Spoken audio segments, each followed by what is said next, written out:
Et bonjour les amis turfistes, avec plaisir qu'on se retrouve pour le pronostic du quintet de ce jeudi. Ce jeudi, un quintet très intéressant sportivement, avec un steeplechase très longue distance.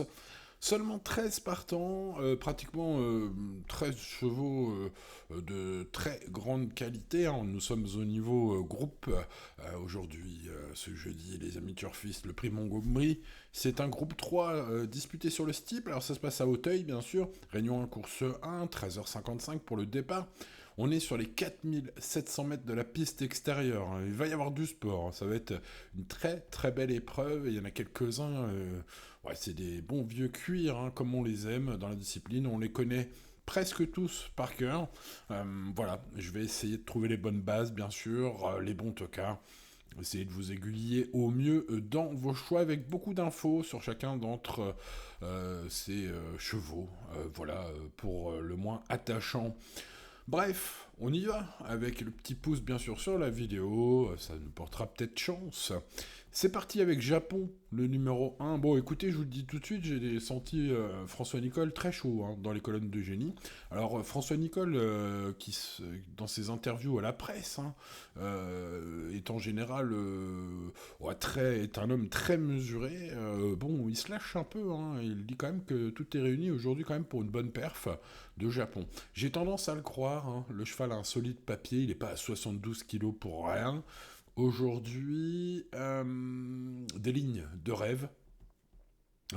Voilà, bon alors après sa musique récente n'est pas forcément magnifique, ceci dit c'est à bon niveau, et puis bah voilà, hein, j'ai l'impression que c'est un peu le cheval de la course, alors j'aurais été moi-même très chaud, bah, s'il n'y avait pas 72 kilos, voilà, hein, on le retrouve évidemment de temps en temps avec d'autres partants. D'ailleurs, on en parlera bah, au moment opportun.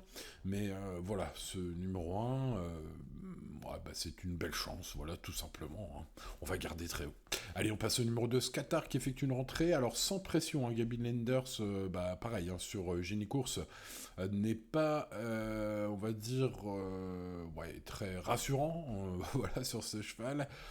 Il sera monté sagement, hein, voilà, faire le petit tour pour le remettre bien. Bon, le professionnel indique quand même qu'on visera de finir bien et de venir prendre ce qu'il y a à prendre, hein, voilà.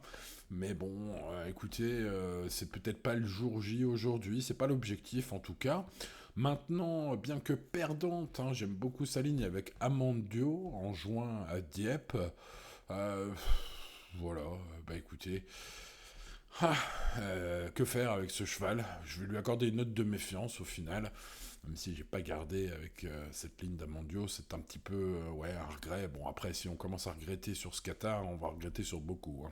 Passons à Jardin d'Artel, le numéro 3, qui revient en bonne forme après des soucis de santé. Le cheval reste d'ailleurs sur une rentrée tout à fait correcte devant un certain Japon. Ouais, le rallongement de la distance, ça va lui convenir.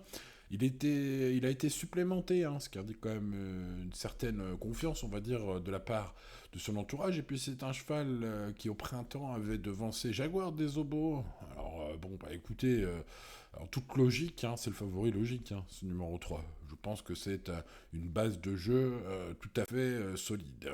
Passons au numéro 4, Benmou, qui retrouve ce prix Montgomery où il s'est classé 5e l'an dernier. Bah, le cheval est bien au travail selon Marcel Roland, hein, sur Génie Course. C'est un cheval d'expérience qui affronte un lot correct, mais la longue distance, évidemment, ça lui convient. Il a parfois devancé quelques favoris du jour par le passé. Maintenant, il reste cantonné un peu aux accessites, hein, à chaque fois. Donc, bah écoutez, il sera en embuscade, on va dire, ce cheval-là, mettre surtout dans des champs réduits. Passons au 5, Jachard, très belle cote. Ce cheval, certes, n'a pas convaincu, hein, lors de sa rentrée. C'est le zéro que vous voyez dans sa musique ici. Mais le cheval vaut bien mieux que cela. Il découvre le parcours extérieur, mais a déjà montré qu'il était compétitif à ce niveau. Alors, dans le prix Saint-Sauveur en mai, où il y a un an, où il devançait un certain Figuero, dans le prix Laniste, ici même. Vous voyez, on fait le papier, hein. Donc bon, écoutez, tout bien pesé, je pense qu'il n'est pas battu d'avance, celui-là. Et sa cote est très belle, hein. Bon, bah écoutez, on en reparlera un peu plus tard. Allez, passons au numéro 6, Just, qui est un cheval régulier et qui répond presque toujours présent en pleine forme. Expérimenté sur le parcours. Bon, bah écoutez, ça se présente pas trop mal, on va dire celui-là.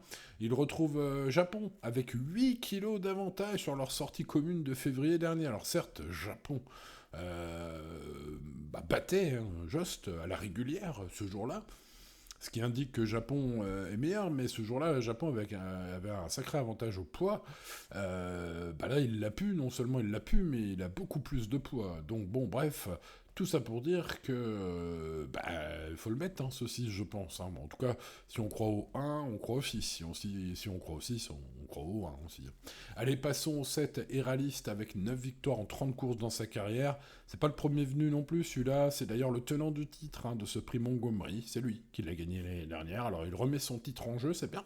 Alors il semble moins en forme cette année. Attention, je me méfie toujours de Lockheeder, surtout quand on porte l'écusson de l'écurie Chaillé. Voilà. Alors ce genre de chevaux, pour moi, ça se passe toujours en mode tour. Voilà. Ce genre d'écurie, ce genre de chevaux de qualité qui répètent pas trop. Ouais, sur un ticket, on les met premiers, sur un deuxième ticket, on les met pas, ou l'inverse. Passons au numéro 8, Calibre. Selon son entourage, Calibre revient progressivement à son meilleur niveau après 2 courses de rentrée. Le rallongement de la distance, le terrain assoupli vont l'avantager. C'est le gagnant du prix Souviens-toi en haie. C'est un cheval qui s'est classé bon 4ème du prix Sauveur, aussi en steeple, dans la même foulée que Jachard, d'ailleurs, le numéro 5.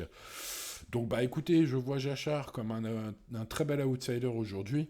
Du coup, je me méfie aussi de ce numéro 8, c'est la ligne.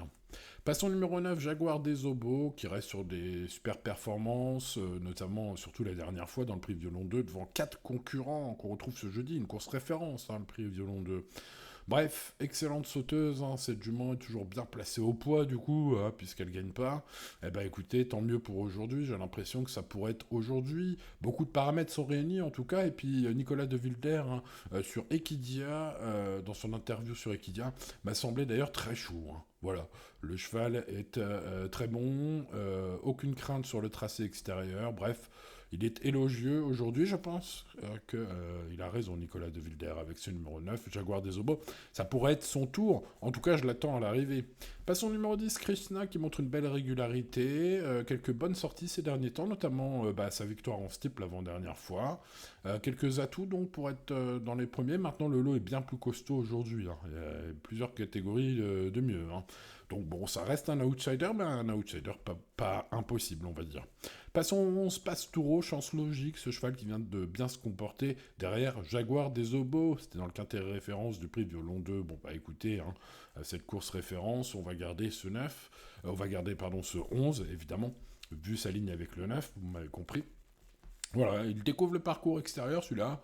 Bon, c'est les gros obstacles, mais bon, normalement, il est à la qualité. Et une relative bonne régularité, notamment en steeple, ce 11. Chance régulière, voilà, je crois que c'est le terme le plus approprié. Seigneur des As, le numéro 12, vient d'Angleterre. Alors, c'est le cheval que je connais le moins parmi ces 13 partants. Je pense que vous aussi, d'ailleurs. Bon, on l'a vu une fois courir en France. Il a déjà couru au niveau classe 3 dans le prix au-dessus les 2 à Auteuil. C'était bien. Bon, voilà, sans plus. C'est l'X de la course, en fait, tout simplement. Il y a d'autres chevaux bien plus aguerris chez nous. Voilà, bon, je pense que vous l'aurez noté. Je ne sais pas trop quoi en penser de ce numéro 12, donc je dirais l'X de la course. Passons au numéro 13, Jolimet, cheval âgé de 6 ans, peu expérimenté, seulement 8 courses.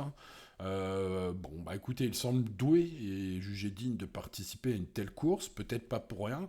C'est un cheval qui était longtemps absent, plus de 20 mois, avant de courir la dernière fois pour sa grandissime rentrée, j'ai envie de dire. Bon, du coup, faut remonter très très loin pour lui voir des perfs significatives. Je l'ai pas gardé sans trop de regrets, ce numéro 13, tout bien pesé. Bon, en parlant de tout bien pesé, les amis turfistes, pesons le pour, pesons le contre, et choisissons. Moi, j'ai choisi le 9 Jaguar des Obos. Oui, ce cheval me semble être le parfait mix entre qualité, c'est avec ses lignes, évidemment, entre forme, sa deuxième place la dernière fois, confiance de l'entourage, Nicolas de Wilder sur Equidia est confiant, Et puis poids, surtout, parce que ouais, les arguments que je viens de vous donner, on peut les retrouver pour beaucoup d'autres. Maintenant, voilà, hein, lui n'a pas été pénalisé ces derniers mois, et du coup, il retrouve des chevaux qu'il a déjà croisés, toujours scotchés comme ça à cette valeur. Je rappelle que malgré que ce soit un groupe, hein, aujourd'hui c'est Formule Handicap, hein, vous l'avez compris. Donc, écoutez, ça pourrait être son tour à ce numéro 9. En tout cas, je l'espère, évidemment. Vous m'aurez compris, puisque je le garde premier de mon pronostic. Passons au 3, Jardin d'Artel. Très belle chance, même favori logique, évidemment. Hein. Vu sa victoire printanière devant Jaguar des Obos, malgré la pénalisation au poids évidente, hein, qui pourrait évidemment permettre, je l'espère en tout cas, à Jaguar des Obos de prendre sa revanche, ce numéro 3 est une base de jeu tout à fait logique. Bon, passons à des belles cotes Japon. J'aime beaucoup, hein, je le disais, François Nicole, hein, homme très très mesuré d'habitude dans toutes ses interviews. Vous le savez, depuis toutes ces années hein, que je décortique pas mal d'infos sur tous les partants des quintés tous les jours. Voilà, j'en ai lu quelques centaines des interviews de François Nicole. Et c'est vrai que celle-là m'a semblé un peu se démarquer. En tout cas, il a un poids élevé, mais il a un super papier, évidemment. Il n'est pas 72 kilos pour rien, ce 1. Bref, je pense que ça pourrait être un joli coup à tenter, un joli choco aujourd'hui. En parlant de joli coup, eh bien, tentons le 5, Jachard, ce numéro 5. Très belle cote. Hein. Il y a un an, il devançait un certain Figuero, très bon cheval.